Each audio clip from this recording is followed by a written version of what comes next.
नमस्कार साथियों, welcome to our channel vision classes by Raju sir. तो आइए आज हम लोग क्लास 10th का चैप्टर 2 या चैप्टर 2 होगा, बाय मिस्टेक 3 लिख दिया गया है, जो कि मानव नेत्र है, ह्यूमन आई। इसका पार्ट 1 हम लोग देखेंगे। इसी तरह से आपको पार्ट बाय पार्ट आपके पास में कंटेंट जाते रहेंगे। आप लोग भी इधर ध्यान से देखिए, इसको समझिए, ठीक है। लेकिन क्लास शुरुआत करने से पहले माँ सरस्वती की वंदना करिए। नहीं, इनको प्रणाम करके, इनका आशीष लेकर के हम शुभारंभ करेंगे अपने क्लास को। चलिए, आज का मोटिवेशन है कि पढ़ाई का दर्द जो है वो कुछ दिनों का ही होता है बाबू, लेकिन इसका फायदा जो है पूरे जिंदगी भर आपको देती है। तो अभी थोड़ी सी तकलीफ काट करके पढ़ लीजिए। यदि अभी तकलीफ काट के पढ़ लीजिएगा तो आने वाला भविष्य आपका सही हो जाएगा। अब ये अगर आप चाहिएगा कि हम सुखी रहे, एकदम चद्दर तान के सुतल रहे, खेले कूदे, इधर उधर में टाइम पास कर ले, तो आने वाले फ्यूचर में आपको कहीं ना कहीं जाकर के लेबर का काम करना पड़ेगा। आजकल लेबरों का काम नहीं मिलता है। जाके किसी मिस्त्री, राज मिस्त्री से कहिए ना कि भाई हमरा लेबर में रख ले, कहता नहीं, 3-4 लड़का रखे हुए अभी, अब लड़के की जरूरत नहीं है। तो सोच के देखो, अभी एट प्रेजेंट में लेबर के नाम पे भी वैकेंसी खाली नहीं है।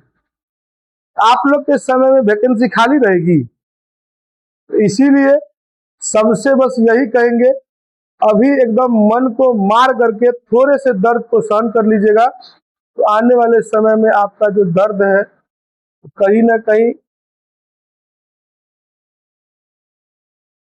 साफ नेग्लिजिबल जीरो हो जाएगा। चलिए, हम लोग आपसे क्लास को शुरुआत करते हैं। क्लास की शुरुआत करते हैं। बहुत ज्यादा दांत मत दिखा, पढ़ने पे ध्यान दे। चलिए, तो हमारा पहला टॉपिक है वो मानव नेत्र से आप क्या समझते हैं। मानव नेत्र क्या है? तो मानव नेत्र, नेत्र हमारे शरीर में उपस्थित, हमारे शरीर में 5 ज्ञान इंद्रिय है। कितने ज्ञान इंद्रिय है बाबू? 5, जिसमें पहला कौन सा है? कान, नाक, आंख, जीभ और क्या बाबू? त्वचा। इस तरह से हमारे कुल 5 ज्ञान इंद्रिय है, अर्थात सेंस ऑर्गन है हमारे पास। इन 5 ज्ञान इंद्रियों में आंख हमारा वह ज्ञान इंद्रिय है जिसकी सहायता से हम प्रकाश की उपस्थिति में किसी वस्तु को देखते हैं। अगर आपसे पूछ दिया जाए मानव नेत्र से आप क्या समझते हैं, तो नेत्र हमारे शरीर के ज्ञान इंद्रियों में से वह ज्ञान इंद्रिय है जिसकी सहायता से हम प्रकाश की उपस्थिति में किसी वस्तु को देखते हैं। क्लियर है? क्या बोला गया कि मानव नेत्र या नेत्र हमारे शरीर का वह ज्ञान इंद्रिय है जिसकी सहायता से हम प्रकाश की उपस्थिति में किसी वस्तु को देखते हैं। अब आइए बाबू, नेत्र की बनावट कैसे होती है, तो फिगर के आधार पर देखिए ध्यान से इधर, ठीक है। फिगर ऐसे देख लिए। अब आइए हम स्लाइड में देखते हैं। स्लाइड में कहता है बाबू, मानव नेत्र जो है, यहाँ देखिए ध्यान से, तो क्या लग रहा है कि आकार में क्या है? पूरा पूरी गोले जैसा है। कैसा है? गोल जैसा। तो कहने का मतलब है कि मानव नेत्र जो है वो आकार में पूर्णतः गोल होता है, लेकिन इसके सामने की जो वक्रता होती है थोड़ी सी चिपटी हुई रहती है, थोड़ा सा अधिक होता है, बढ़ा हुआ होता है, ठीक है। आंख के गोले के सामने बीच वाला जो पारदर्शी माध्यम होता है या पारदर्शी भाग होता है उससे हम कॉर्निया कहते हैं। ध्यान से देखिए, क्या कहते हैं हम बाबू? उसको कॉर्निया कहते हैं। यहाँ देखिए ध्यान से, आंख का जो सामने वाला भाग होता है, इस सामने वाला जो भाग होता है, ये पारदर्शी पदार्थ होता है। कैसा पदार्थ होता है बाबू? पारदर्शी। यही पारदर्शी पदार्थ जो है क्या कहलाता है? कॉर्निया कहलाता है। क्या कहलाती है? कॉर्निया। क्या कहलाती है? कॉर्निया। आगे देखते हैं बाबू कि तथा बाहर से दिखने वाला सफेद आवरण या श्वेत आवरण, इसको हम लोग श्वेत पटल कहते हैं। क्या कहते हैं बाबू? श्वेत पटल। क्या कहते हैं? श्वेत पटल। तो आगे आपको कह दिया जाए, ऑप्शन मतलब क्वेश्चन पूछ दिया जाए कि कॉर्निया से आप क्या समझते हैं, तो बाबू बाहर से दिखने वाला जो ये गोला आवरण होता है पारदर्शी पदार्थ, वही पारदर्शी पदार्थ हमारा क्या कहलाता है? तो यही पारदर्शी पदार्थ हमारा कॉर्निया कहलाता है। क्या कहलाता है बाबू? कॉर्निया। अब आइए बाबू ध्यान से देखिए, ऊपर से दिखने वाला जो ये श्वेत पटल होता है, ऊपर से दिखने वाला ये श्वेत रंग का जो आवरण होता है, इसको हम लोग श्वेत पटल कहते हैं। क्या कहते हैं बाबू? श्वेत पटल। क्या कहते हैं? श्वेत पटल। अब आइए, अब कहता है ध्यान से देखिए, श्वेत पटल के भीतर काली जो तह होती है उसको कोराइड कहा जाता है। तो ध्यान से समझिए, यहाँ ये देखिए ध्यान से, अंदर में कोराइड होता है, इसके अंदर में, ई वाला के अंदर में देखिए, ई वाला जो अंदर है, इसके अंदर में वो काला रंग का परत होता है जिसको क्या कहा जाता है बाबू? कोराइड कहा जाता है। क्या कहा जाता है? कोराइड। हमारे पीछे एक प्रकाश का पारदर्शी तरल पदार्थ होता है जिससे एक्वस ह्यूमस या नेत्रोद भी कहते हैं। पीछे जो है ना क्या होता है? एक वो तरल पदार्थ होता है जो कि पारदर्शी होता है। कैसा होता है बाबू? पारदर्शी। पारदर्शी मतलब आर पार दिखने वाला तरल पदार्थ होता है जिसको हम लोग क्या कहते हैं? नेत्रोद या एक्वस ह्यूमस कहते हैं। नेत्रोद के पीछे आंख में एक उत्तल लेंस होता है। तो याद रखिएगा, नेत्र में जो लेंस होती है वो किस प्रकार व्यवहार करता है? उत्तल लेंस की तरह। कैसा व्यवहार करता है बाबू? उत्तल लेंस। यहाँ से वो ऑब्जेक्टिव आपका क्लियर हो गया कि नेत्र में कैसा लेंस पाया जाता है? उत्तल लेंस। कैसा लेंस पाया जाता है? उत्तल। तो याद रखिएगा, हम आपसे क्वेश्चन यदि पूछते हैं कि मानव नेत्र में कौन सा लेंस पाया जाता है, तो कौन सा लेंस पाया जाता है बाबू? उत्तल लेंस। अब आइए, आंख के लेंस से होकर जाने वाली प्रकाश की किरण का परिमाण बढ़ाने या घटाने के लिए लेंस के ठीक सामने एक पारदर्शी डायफ्राम होता है जिसको हम लोग आइरिस कहते हैं। क्या कहते हैं बाबू? आइरिस। क्या कहेंगे अगर आपसे पूछ दिया जाए कि आइरिस से आप क्या समझते हैं? तो आइरिस कहेंगे बाबू कि आइरिस यदि आपसे पूछ दिया जाए तो क्या कहेंगे? आंख के लेंस से होकर जाने वाली प्रकाश की किरणों के परिमाण को बढ़ाने अथवा घटाने के लिए क्या रहता है? एक गोलाकार अपारदर्शी पदार्थ का डायफ्राम बना रहता है जिसको हम लोग है, देखिए ध्यान से, ये डायफ्राम जो बना हुआ है यही क्या कहलाती है बाबू? आइरिस कहलाती है। क्या कहलाती है? आइरिस। इसका काम क्या होता है? तो जो प्रकाश की किरणें जाती है उसके परिमाण को घटाने अथवा बढ़ाने का क्या काम रहता है बाबू? इसके परिमाण को बढ़ाने अथवा घटाने का। अच्छा, ये कहाँ रहता है? तो नेत्र लेंस के ठीक सामने। ये कैसा माध्यम होता है बाबू? अपारदर्शी। कैसा होता है बाबू? अपारदर्शी। अब आइए बाबू, आइरिस के अभिमुख से प्रकाश आंख के भीतर जाता है और उसी अभिमुख को हम लोग पुतली कहते हैं। क्या कहते हैं बाबू? पुतली। तो जिस अभिमुख से होकर प्रकाश की किरणें आइरिस के बाद किसमें? नेत्र लेंस में प्रवेश करती है, जो नेत्र में प्रवेश करती है उसी को क्या कहा जाता है? पुतली कहा जाता है। अब आइए, आइरिस जिन मांसपेशियों, आइरिस को बढ़ाने या घटाने के लिए मांसपेशियों की सहायता होती है और जिस मांसपेशियों से वो जुड़ी होती है उस मांसपेशिया को हम लोग सिलियरी मांसपेशिया कहते हैं। क्या कहते हैं बाबू? सिलियरी मांसपेशिया। और उसी मांसपेशियों के मदद से आइरिस का अभिमुख बढ़ाया या घटाया जाता है। तो यहाँ आपसे एगो पूछ दिया जाएगा, सिलियरी मांसपेशिया किसको कहते हैं? तो जिसकी सहायता से नेत्र लेंस की अभिमुख को बढ़ाया या घटाया जाता है, मतलब फोकस को बढ़ाया या घटाया जाता है। अब आइए ध्यान से, नेत्र लेंस के पीछे एक पारदर्शी द्रव होता है जिसको हम लोग काचाव द्रव कहते हैं। तो ये हो गया हमारे नेत्र की बनावट। अब आइए बाबू, हमें नेत्र में दिखाई कैसे देता है? हम लोग आंख से किसी वस्तु को देखते कैसे है? तो ध्यान से समझिए, जब किसी वस्तु से आने वाली प्रकाश की किरणें हमारे आंखों के किस पर? हमारे आंखों पर पड़ती है तो वह कॉर्निया तथा नेत्र लेंस से अपवर्तन के बाद रेटिना पर पहुंचती है। और रेटिना पर क्या होता है? तो वस्तु का वास्तविक लेकिन उल्टा प्रतिबिंब बन जाता है। कैसा प्रतिबिंब बनता है? वास्तविक भी बनता है, साथे साथे उल्टा बनता है। लेकिन हमारे मानव मस्तिष्क के द्वारा इस उल्टे प्रतिबिंब को सीधे देखने के लिए एक संवेदना उत्पन्न की जाती है जिससे हम लोग उस उल्टे प्रतिबिंब को सीधे देख पाते हैं। क्लियर है? अब आइए बाबू ध्यान से, अब इस संवेदना पर, यही कारण संवेदना उत्पन्न होती है जिससे हम देख पाते हैं। इसी सब के लिए एक हमने आपको क्या कहा, मांसपेशियां होती है। उसी मांसपेशियां में एक क्षमता होती है जिस क्षमता के द्वारा नेत्र लेंस की फोकस दूरी अपने आप समायोजित हो जाती है।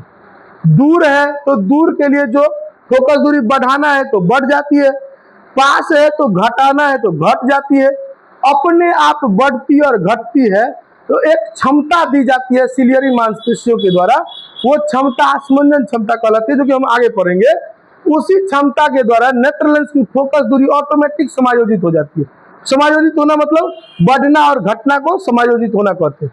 अब आइए, समायोजित होती है जिससे भिन्न भिन्न दूरी पर रहने वाले प्रकाश की किरणें जो है उसका प्रतिबिंब रेटिना पर बन जाता है, और रेटिना पर से बनने के बाद हम लोग आसानी से उस वस्तु को देख पाते हैं। ध्यान से समझो कैसे नेत्र में हम लोग देखते हैं। देखने की क्रिया कैसे होती है, पानी लो।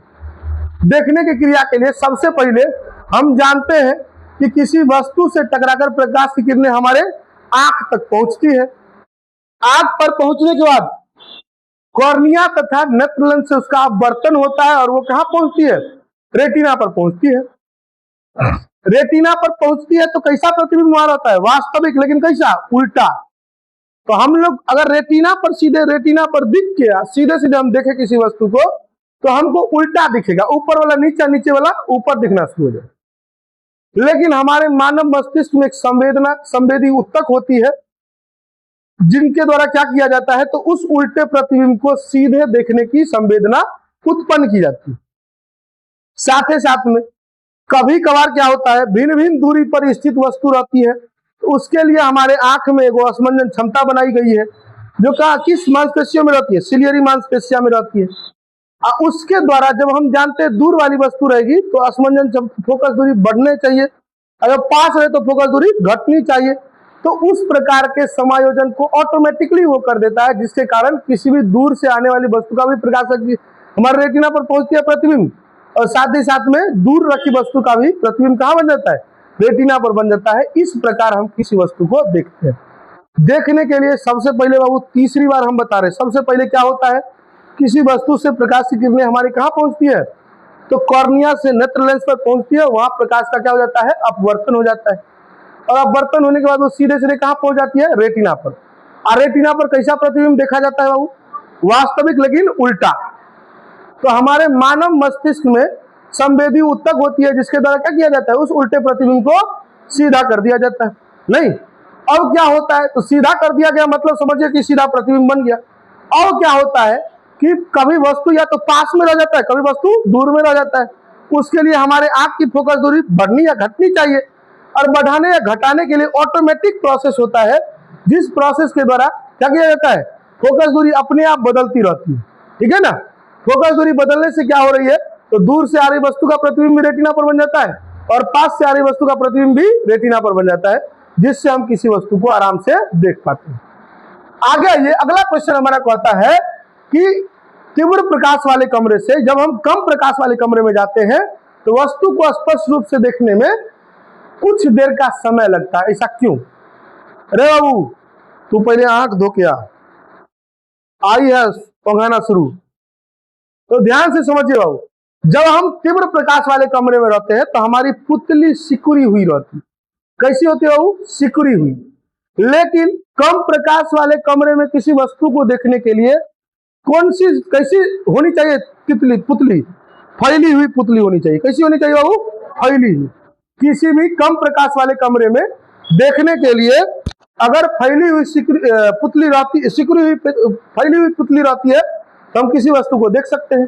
अगर फैली हुई पुतली नहीं है तो अंधेरे कमरे में हम किसी वस्तु को नहीं देख सकते। तो यही होता है बाबू, जो सिकुड़ी हुई पुतली होती है उसको फैलने में कुछ समय लगता है।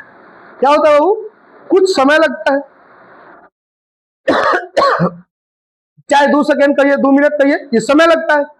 जिसके कारण क्या होता है, तो जब हम लोग तीव्र प्रकाश वाले कमरे से कम प्रकाश वाले कमरे में जाते हैं तो वहां हमको 2-4 सेकंड, 5 सेकंड, 10 सेकंड समय लग जाता है किसी वस्तु को देखने में। ध्यान से समझिए, कम प्रकाश वाले कमरे में कैसा पुतली चाहिए? फैली हुई। तीव्र प्रकाश वाले में कैसी चाहिए? सिकुड़ी हुई। तो जब हम तीव्र प्रकाश वाले कमरे में रहते हैं तो हमारी पुतली क्या होती है? सिकुड़ी हुई रहती है, और उस सिकुड़ी हुई पुतली को फैलने में कुछ पल का समय लगता है, इसीलिए किसी तीव्र प्रकाश वाले कमरे से कम प्रकाश वाले कमरे में जाने पर किसी वस्तु को देखने में क्या होता है, कुछ समय का या कुछ क्षण का समय लगता है। क्लियर है, कोई डाउट नहीं है। चलिए आगे बढ़ते हैं बाबू। कहता यदि कोई व्यक्ति अचानक अंधेरे कमरे से निकलकर तीव्र प्रकाश वाले कमरे में जाता है तो वहां चकाचौंध की अनुभूति होती है। देखिएगा आगे वो लगेगा लाल पियर हरियर बढ़ रहा है, आंख में नहीं होता है, उसी को कहते हैं चकाचौंध की अनुभूति होनी। ऐसा क्यों होता है बाबू? तो फिर उसमें भी वही बात कि तीव्र प्रकाश वाले कमरे में, सॉरी कम प्रकाश वाले या अंधेरे कमरे में किसी वस्तु को देखने में पुतली कैसा होना चाहिए, फैला हुआ। तो हम लोग फैला के पुतली रखे रहते हैं, नहीं, जब अंधेरा हो जाता है, लाइट कट जाती है, अंधेरा हो गया, तुरंत हम लोग का आंख क्या हो जाता है, पूरा पूरी फैलल रहता है, फैलल रहता है। अब फैली हुई पुतली को जब ये लाइट आता है तो सिकुड़ाने में कुछ समय लगता है। जितना देर का समय लगता है उतना देर तक हमें चकाचौंध की अनुभूति होती है। और जब ये पूरा पूरी सिकुड़ जाता है, फैलल से सिकुड़ जाएगा, तो समझ जाइए क्या हो जाता है, हम लोग चकाचौंध की अनुभूति खत्म हो जाती है और हम लोग किसी वस्तु को देख रहे हैं। अच्छा, आप लोग पुतली किसको समझते हैं? पुतली आंख में होता है, आंख के अंदर में बाबू काला रंग का जो डिम्मा जगह कहते हैं, वही में देखेगा छत्ता नहीं तो वो सिकुड़ता है, फैलता है। किसी दूसरे की आंख में देखिएगा तब समझ में आएगा। अब देखो सब दूसरे का आंख में झांक रहा है, गधा। एक्सपेरिमेंट बाद में करना है, अभी तक यहां देखना है। चलिए आइए, नेत्र की स्पंदन क्षमता से आप क्या समझते हैं? तो नेत्र लेंस की वह क्षमता जिसके द्वारा वह अपनी फोकस दूरी को ऑटोमेटिकली अपने आप बढ़ाता या घटाता है, या स्वतः ही बढ़ा या घटा लेता है, तो नेत्र की इसी क्षमता को क्या कहते हैं? स्पंदन क्षमता कहते हैं। ठीक है बाबू, स्पंदन क्षमता के कारण ही नेत्र में, इसी स्पंदन क्षमता के कारण ही भिन्न भिन्न दूरियों पर स्थित वस्तु का प्रतिबिंब कहां बन जाता है? रेटिना पर बन जाता है। और ये स्पष्ट दृष्टि की न्यूनतम दूरी क्या होता है? तो वह न्यूनतम दूरी जहां पर रखी वस्तु को हमारा नेत्र आराम से देख सकता हो, उसी को हम लोग क्या कहते हैं? स्पष्ट दृष्टि की न्यूनतम दूरी कहते हैं। अच्छा, स्पष्ट दृष्टि की न्यूनतम दूरी कितनी होती है? 25 सेंटीमीटर। अगर डायोप्टर में कहा जाता है तो 4 डायोप्टर। कितना होता है? 4। आगे चलिएगा, ऑब्जेक्टिव यहां से दुगो बन गया। आगे आइए, अगला क्वेश्चन, आंख का निकट बिंदु, आंख के सबसे निकट का या पास का वह बिंदु जहां पर रखी वस्तु आसानी से हमें दिख जाती है, या जहां पर रखी वस्तु का प्रतिबिंब हमारे रेटिना पर बन जाता है, उसी को आंख का निकट बिंदु कहते हैं। आंख का सबसे निकट का बिंदु 25 सेंटीमीटर का दूरी पर होता है। आंख का दूर बिंदु किसको कहते हैं बाबू, या दूरस्थ बिंदु किसको कहते हैं? तो आंख का वह सबसे दूर का बिंदु जहां पर रखी वस्तु को हम लोग आसानी से देख सकते हैं, उसी को हम लोग क्या कहते हैं? आंख का या नेत्र का दूरस्थ बिंदु कहते हैं। बाबू पार्वती, हर वीडियो में तो हर नाम ले लेते हैं, लेकिन उसके बावजूद भी थोड़ा ना आती होना है। ठीक है, आइए बाबू, आंख का एक सामान्य नेत्र का दूरस्थ बिंदु कितनी होती है? वो अनंत होती है। कितनी होती है? अनंत। अनंत को कैसे लिखा जाता है? 8 को सुता दीजिए, अनंत हो गया, ऐसे। ठीक है, अब आइए, दृष्टि परास या दृष्टि विस्तार किसको कहते हैं? तो ध्यान से समझिए बाबू, ये हो गया आंख का निकट बिंदु, ठीक है, आई हो गया आंख का दूर बिंदु। तो इन निकट बिंदु से लेकर के और दूर बिंदु तक के जो क्षेत्र होते हैं, उसी को दृष्टि परास या दृष्टि विस्तार कहते हैं। क्लियर है? हमने क्या कहा? ई क्या है? निकट बिंदु। ई क्या है वो? ई क्या है? दूर बिंदु। तो आंख के निकट बिंदु से लेकर के दूर बिंदु तक के क्षेत्र को ही क्या कहते हैं हम लोग? दृष्टि परास या दृष्टि विस्तार कहते। क्लियर है बात? कोई डाउट नहीं है। और ये दृष्टि दोष किसको कहते हैं? ध्यान से समझिए, ये दृष्टि परास या दृष्टि विस्तार के बीच में रखी कोई वस्तु स्पष्ट रूप से दिखाई नहीं देती है, उसी को दृष्टि दोष कहते हैं। ध्यान से समझिए, नेत्र के निकट बिंदु से लेकर के दूर बिंदु तक के क्षेत्र में रखी किसी वस्तु को जब कोई नेत्र नहीं देख पाता है, तो वही क्या कहलाती है? दृष्टि दोष या दृष्टि क्या कहलाता है? दृष्टि दोष कहलाता है, सीधे सीधे। ठीक है, या नहीं कुछ है? ठीक। और ये बाबू दृष्टि दोष कितने प्रकार के? तो मूलतः बाबू 3 प्रकार के होते। ठीक है, सबसे पहले प्रकार को हम लोग देखते हैं निकट दृष्टि दोष। निकट दृष्टि दोष में उल्टा होता है बाबू, निकट वाला दिख जाता है और दूर वाला नहीं दिखता है। कहीं गड़बड़ा दिया, नहीं, निकट वाला में निकट वाला ना दिखता तब ठीक रहता है। जो लिखने वाला था वही गधे पानी कर दिया। नहीं, ऐसा बात नहीं है बाबू, लॉजिकली इसको देख करके तब लिखा गया था, तो ये मत सोचिएगा कि यहाँ गड़बड़ लिख दिया गया। तो याद रखिएगा, निकट दृष्टि दोष किसको कहते हैं? तो नेत्र के जिस दोष के कारण निकट रखी वस्तु तो स्पष्ट रूप से दिखाई दे दे, लेकिन दूर रखी वस्तु स्पष्ट रूप से दिखाई नहीं देती है, उसको क्या कहते हैं? निकट दृष्टि दोष। कौन आ गया? निशा पापा।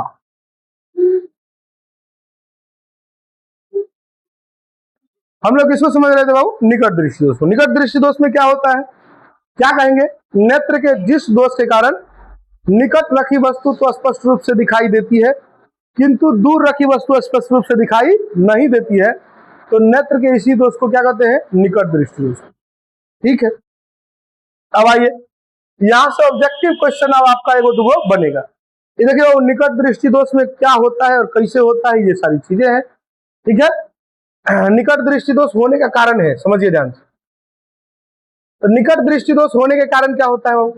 तो निकट दृष्टि दोष में क्या होता है? आंख का गोलक लंबा हो जाता है। ये वाला जो है देखिए, ये लंबा हो गया कि नहीं?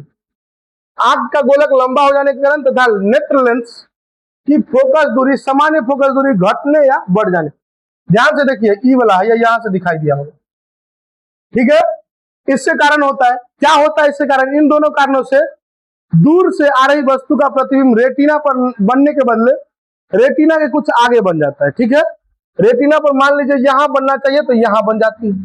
ठीक है, बनना कहां चाहिए? यहां, अब बन कहां रही है? यहां, जिससे कारण आंख दूर की वस्तु को स्पष्ट रूप से देख नहीं पाती। क्लियर है? फिगर में समझ पा रहे हैं कि यहां देखिए, दूर से रखी वस्तु का प्रतिबिंब यहां आया रेटिना पर, गोलक लंबा हो जाने के कारण फोकस दूरी सही से समन्वित नहीं कर पाई, जिसके कारण रेटिना यहाँ है, जाना चाहिए यहाँ, लेकिन पहुंच गई कहाँ है? यहाँ।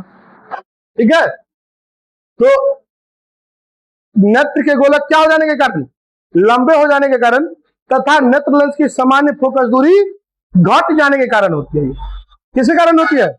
गोलक के लंबा हो जाने के कारण और साथ ही साथ में सामान्य फोकस दूरी घट जाने के कारण। इन दोनों कारणों से क्या होती है? तो दूर से आ रही वस्तु का प्रतिबिंब रेटिना पर बनने के बदले रेटिना से क्या होता है? कुछ आगे बढ़ना शुरू हो जाता है, जिसके कारण हम दूर से आ रही वस्तु को नहीं देख पाते। ठीक है, तो अब आइए बाबू, ध्यान से समझिए, निकट दृष्टि दोष के निवारण के लिए क्या क्या किया जाता है, निवारण क्या क्या होता है। तो ध्यान से समझिए, निकट दृष्टि दोष के दूर करने के उपाय या निकट दृष्टि दोष के निवारण के उपाय। निकट दृष्टि दोष को दूर करने के लिए दूर पर स्थित वस्तु का प्रतिबिंब रेटिना पर न बनकर रेटिना के सामने बन जाता है, इसीलिए इस प्रकार के दोष युक्त नेत्र को ऐसे साधन की आवश्यकता होती है जो दूरस्थ वस्तु से आ रही प्रकाश की समांतर किरणों को अपसरित करके कहां पहुंचाए? रेटिना पर फोकसित करे। चूंकि ऐसा कौन सा लेंस करता है ऐसा काम? अवतल लेंस के द्वारा किया जाता है, इसीलिए निकट दृष्टि दोष के निवारण के लिए किसका उपयोग किया जाता है? अवतल लेंस का। देखिए ध्यान से, इसमें ये पूरी गोलक की देखिए, पूरा लंबा था कि नहीं था? ये देखिए अंडा जैसन था कि नहीं था? इसमें देखिए कैसन है, पूरी गोल है कि नहीं है? यही हो जाता है, लंबा हो जाने की, गोलक लंबा हो जाने के कारण तथा सामान्य फोकस दूरी घट जाने के कारण होता है। इन दोनों कारणों से क्या हो रहा है? तो दूरस्थ से आने वाली वस्तु का प्रतिबिंब रेटिना पर न बनकर रेटिना के आगे बन जाती है। ठीक है, तो इसीलिए इस प्रकार के दोषयुक्त नेत्र को ऐसे साधन की आवश्यकता होती है जो दूरस्थ वस्तु से आ रही प्रकाश की किरणों को क्या करे? रेटिना पर अपसरित करे।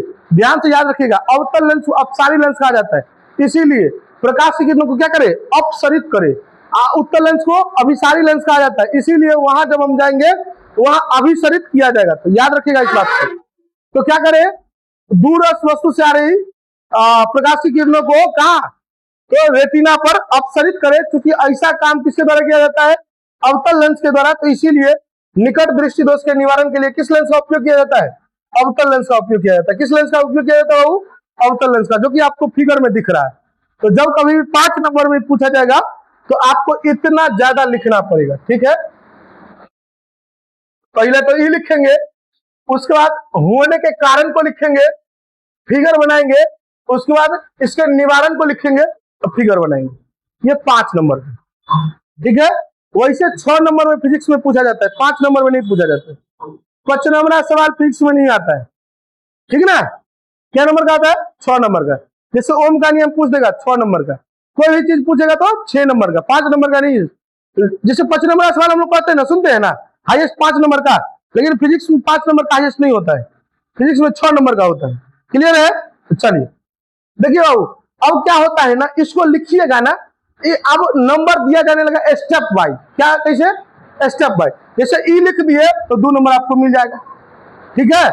अब जैसे मान लीजिए इहो लिख दिए हैं आप तो 2 नंबर ही पूरा का मिल जाएगा, मतलब 4 नंबर आपको दे दिया जाएगा।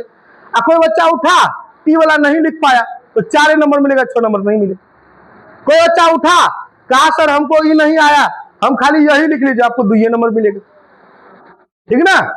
कोई बच्चा उठा ई लिख लिया और लास्ट वाला लिख लेगा बाबू, लास्ट वाला का वैल्यू नहीं, पहले बीच वाला लिखो तब लास्ट। क्लियर है बात?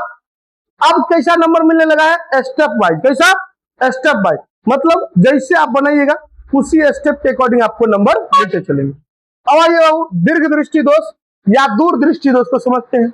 नेत्र के जिस दोष के कारण दूर की वस्तु स्पष्ट रूप से दिखाई देती हो लेकिन निकट रखी वस्तु स्पष्ट रूप से दिखाई नहीं देती है, तो नेत्र के ऐसे दोष को हम लोग क्या कहते हैं? दीर्घ दृष्टि दोष। ये दोष कैसे होता है बाबू? तो नेत्र के गोलक के छोटे हो जाने के कारण, ठीक है, लंबा हो जा रहा था, ये क्या हो रहा है? छोटा।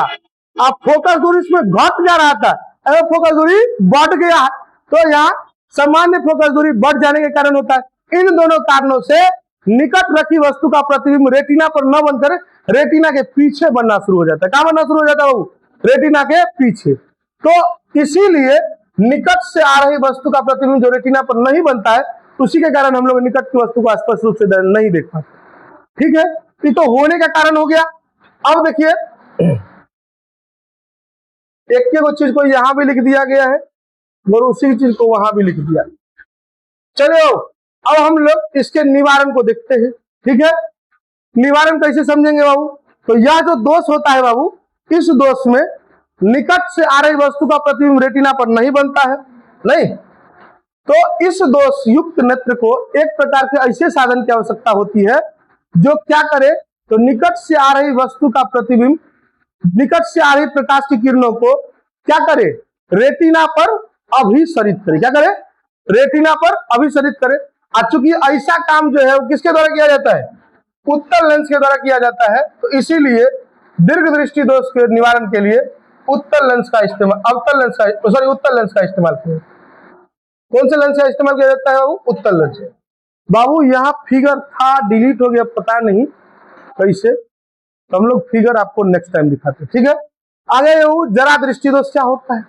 तो जरा दृष्टि दोष को समझिए, बुढ़ापे में नेत्र लेंस की प्रत्यास्था खो जाती है। प्रत्यास्था मतलब जो चीजें होनी चाहिए, नेत्र लेंस की फोकस दूरी बढ़ने और घटने वाली जो चीजें होती है, धीरे धीरे अवस्था डाउन होने के बाद, एज बढ़ जाने के बाद वही प्रत्यास्था खत्म हो जाती है, जिसके कारण क्या होता है, तो सिलियरी मांसपेशियों में जो स्पंदन क्षमता होती है वो घट जाती है। घट जाने के कारण क्या होता है, तो निकट से आ रही वस्तु का प्रतिबिंब तो नहीं दिखता है, साथ ही साथ दूर से आ रही वस्तु का प्रतिबिंब भी हमारे रेटिना पर नहीं बनता है। इस प्रकार के दोष युक्त नेत्र को द्विफोक्सी लेंस का क्या होता है?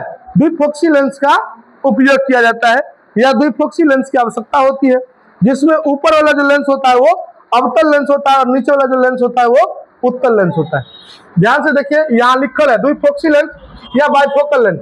ऐसे लेंस होते हैं जो दो, ऐसे चश्मा होते हैं जो 2 लेंसों से बना हुआ होता है, ठीक है, जिसमें ऊपरी भाग जो होता है वो अवतल लेंस होता है, जिसके कारण दूर की वस्तु दिखाई देती है, और जो निचला वाला भाग होता है बाबू वो उत्तल लेंस होता है, जिसके कारण क्या होता है, तो हमें निकट से रखी वस्तु का प्रतिबिंब रेटिना पर अर्थात निकट की वस्तु में स्पष्ट रूप से दिखाई दे देती है। आइए बाबू अबिंदुकता को समझते हैं। यही तक हमारा दृष्टि दोष था, ठीक है। अब आइए अबिंदुकता। अबिंदुकता क्या होता है? यह दोष कॉर्निया के पूरी तरह गोलाकार नहीं होने के कारण होती है। इस दोष में क्या होता है, कॉर्निया या तो एक तल से ज्यादा वक्र हो जाती है और दूसरे तल से कम वक्र हो जाती है। मतलब हमने जो देखा है कॉर्निया के वक्रता को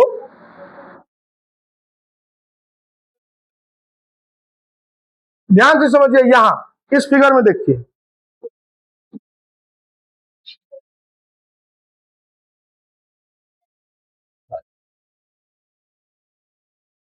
देखिए ये आगे वाला को कॉर्निया कहा जाता है। ये आगे वाला एक तरफ कहीं बेसी उठ गया या धस गया, एक तरफ कहीं बेसी धस गया या उठ गया।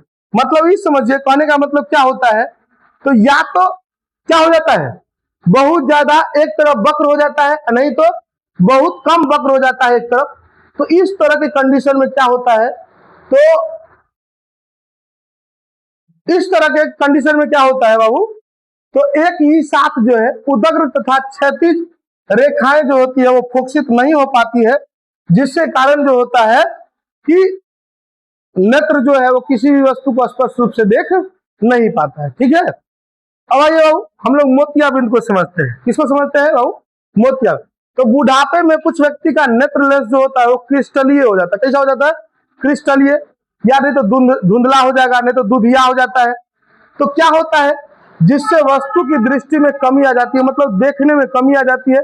इस प्रकार की स्थिति को हम लोग क्या कहते हैं, मोतियाबिंद कहते हैं। क्या कहते हैं बाबू, मोतियाबिंद। यदि आपसे वो कहा जाए मोतियाबिंद से आप क्या समझते हैं, तो बुढ़ापे में कुछ व्यक्ति जो होते हैं उनका नेत्र लेंस या तो क्रिस्टलीय हो जाता है, नहीं तो दुधिया हो जाता है, और नहीं तो क्या धुंधला हो जाता है, जिससे कारण वह उसके नेत्र में कमी आ जाती है, या कह सकते हैं उसके दिखाई देने में कुछ दिक्कतें आनी शुरू हो जाती है। तो इस प्रकार के दोष युक्त नेत्र को ही क्या कहते हैं हम लोग, उसी व्यक्ति को कौन सा रोग हो जाता है, मोतियाबिंद नामक रोग हो जाता है। अब मोतियाबिंद का इलाज होता है, आप लोग देखे होइए कि गांव घर में करिया एकदम धाक सनक चश्मा पहन के लोग चलते हैं, और मोतियाबिंद का ही इलाज करवा के आए रहते हैं।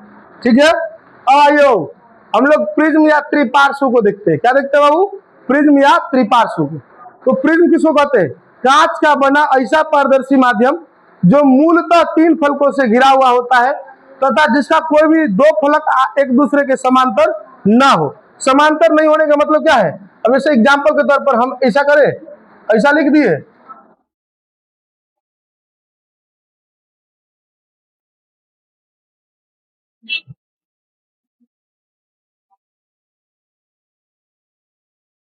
ध्यान से देखिए।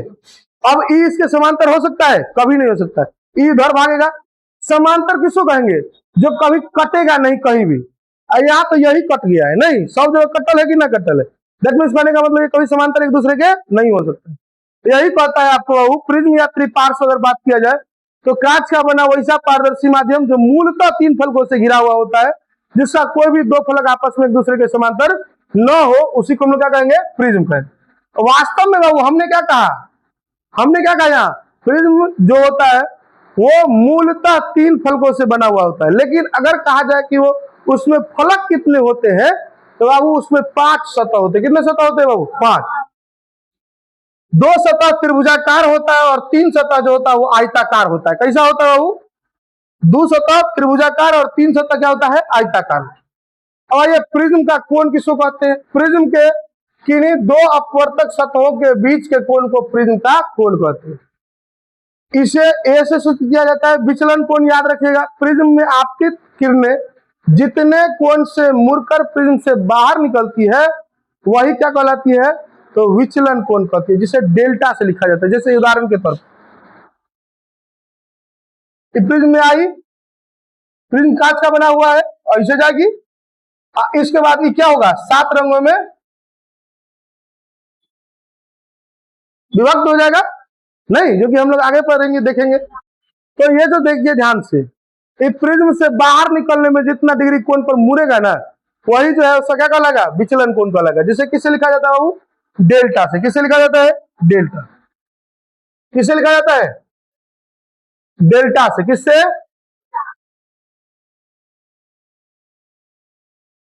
चलिए आगे हम लोग देखते हैं।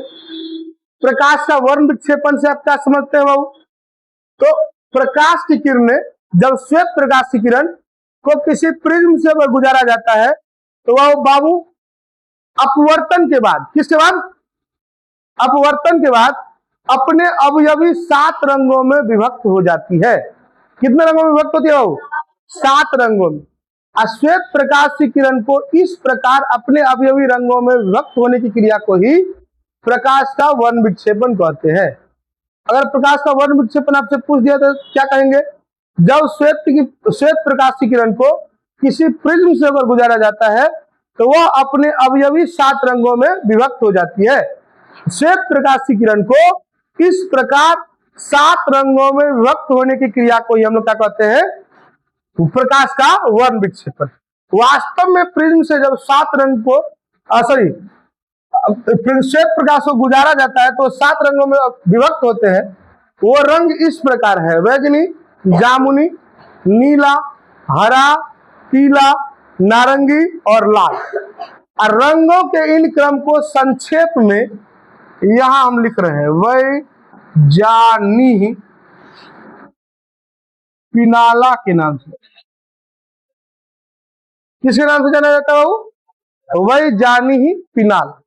वै से बैगनी, जा से जामुनी, नी से नीला, ह से हरा, पी से पीला, ना से नारंगी और ला से लाल। क्लियर है? अगर आपसे पूछ दिया जाए प्रकाश के वर्ण विक्षेपण से आप क्या समझते हैं तो क्या कहेंगे बाबू? जब श्वेत प्रकाश की किरण को किसी प्रिज्म से होकर गुजारा जाता है तो वह अपने अवयवी 7 रंगों में क्या होता है? विभक्त हो जाता है।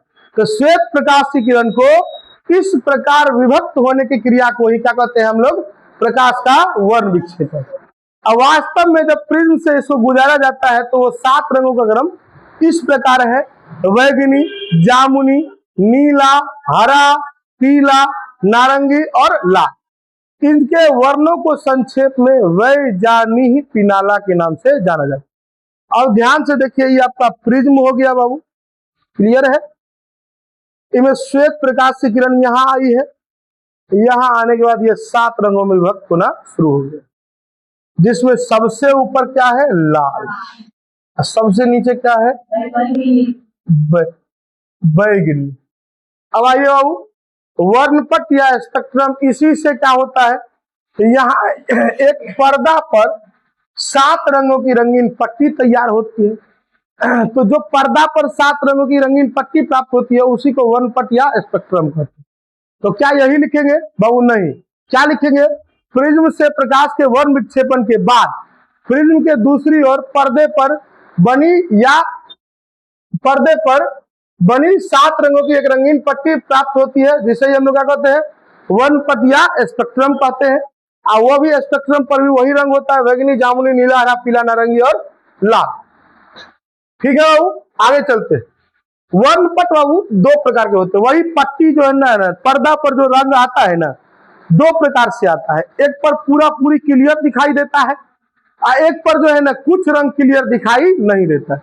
तो जिस पर्दे पर 7 के 7 रंग दिखाई देता है उसको हम लोग शुद्ध वर्णपट कहते हैं, और जिस पर्दे पर 7 के 7 रंग क्लियरली दिखाई नहीं देता है उसको हम लोग क्या कहते हैं? अशुद्ध वर्णपट कहते हैं। अब देखिए ध्यान से बाबू, स्पेक्ट्रम या वर्णपट की उत्पत्ति का कारण तो आज हम यहीं तक रहने देते हैं बाबू। ठीक है? इससे आगे का जो क्लास है हम लोग दूसरे क्लास में देखेंगे। ठीक है कि नहीं है? मिलते हैं आप लोगों के साथ दूसरे क्लास में। नहीं, और तब तक यदि आपको इस वीडियो में कुछ भी इंफॉर्मेशन लगा हो इस वीडियो को लाइक जरूर करें। साथ ही साथ कहीं भी आपको दिक्कत, परेशानी या कुछ भी समझ में नहीं आता हो तो आप कमेंट सेक्शन में आके हमें कमेंट करके बता सकते हैं। और इसी प्रकार के और भी वीडियोज के लिए आज ही हमारे इस YouTube channel vision classes bye Rahul sir को सब्सक्राइब करें, साथ ही साथ अपने दोस्तों में शेयर भी करें। मिलते हैं नेक्स्ट वीडियो के साथ, तब तक के लिए जय हिंद, जय भारत दोस्तों।